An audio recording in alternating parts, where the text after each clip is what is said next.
আসসালামু আলাইকুম রহমতুল্লাহি ওয়া বারাকাতুহু। আলহামদুলিল্লাহি ওয়া কাফা ওয়া সালামুন আলা ইবাদিহিল্লাযিনা আসতাফা আম্মা বাদ। ফাআউযু বিল্লাহি মিনাশ শাইতানির রাজীম। বিসমিল্লাহির রহমানির রহিম। কুল্লু নাফসিন যায়িকাতুল মাউত।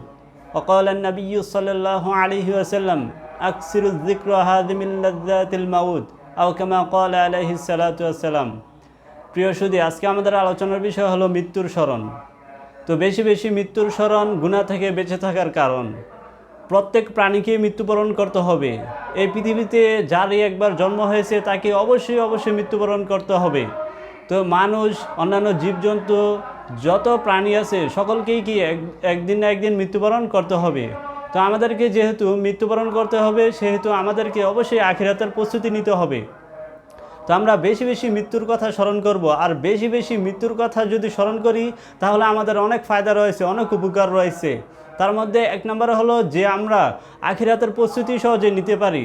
যারা মৃত্যুর কথা বেশি বেশি স্মরণ করে তারা কি করে আখিরাতের প্রস্তুতি গ্রহণ করে, যে আখিরাতে আমার অবস্থা কি হবে, আমি কি আখিরাতের সামানা সংগ্রহ করতেছি কিনা। দুনিয়া হলো কি আখিরাতের শস্য ক্ষেত। তো দুনিয়া থেকেই অবশ্যই আমাদেরকে আখিরাতের পাথে সংগ্রহ করে যেতে হবে।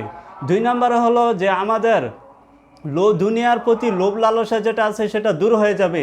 আমরা যদি বেশি বেশি মৃত্যুর কথা স্মরণ করি তাহলে দুনিয়ার যে লোভ লালসা আছে তা দূর হয়ে যাবে। তিন নম্বরে হলো আমরা সহজেই গুনাহ থেকে বেঁচে থাকতে পারবো। আমরা যদি বেশি বেশি মৃত্যুর কথা স্মরণ করি তাহলে আমরা গুনাহ থেকে বেঁচে থাকতে পারবো। গুনার সময় যদি আমরা স্মরণ করি যে এই মুহূর্তে যদি আমার মৃত্যু হয়ে যায় তাহলে তো আমাকে জাহান্নামের আগুনে পুড়তে হবে, কেননা মৃত্যুর তো নির্দিষ্ট কোনো সময় নেই। চার নম্বরে হলো আমরা বেশি বেশি নেকামল করতে পারবো। যে কোনো সময় যে আমরা যে কোনো মুহূর্তে মৃত্যুবরণ করতে পারি, সেজন্য কি আমরা বেশি বেশি নেকামল করব এবং তার প্রতি আমরা উদ্বুদ্ধ হব। তো মৃত্যুর স্মরণেই আমাদেরকে সহজ করবে। আর অনেকে একটা ভুল করে থাকে, সেটা হলো যে মানুষ মনে করে যে আমি তো যে বৃদ্ধ হলে মরবো, এজন্য এখন গুনাহ করে নেই, মৃত্যুর আগে অবশ্যই তওবা করব। কিন্তু না, এটা হলো শয়তানের সবচেয়ে বড় ধোঁকা। আপনি যে মৃত্যুর আগে তওবা করবেন এর নিশ্চয়তা নাই, এবং আপনার তওবা যে কবুল হবে সেটারও নিশ্চয়তা নাই। তো এর জন্য কি সবসময় আল্লাহ তাআলার নিকট ক্ষমা চাইতে হবে, সবসময় তওবা করতে হবে এবং মৃত্যুর কথা স্মরণ করতে হবে। 5 নম্বর হলো যে আমাদের অন্তরে বিনয় সৃষ্টি হবে।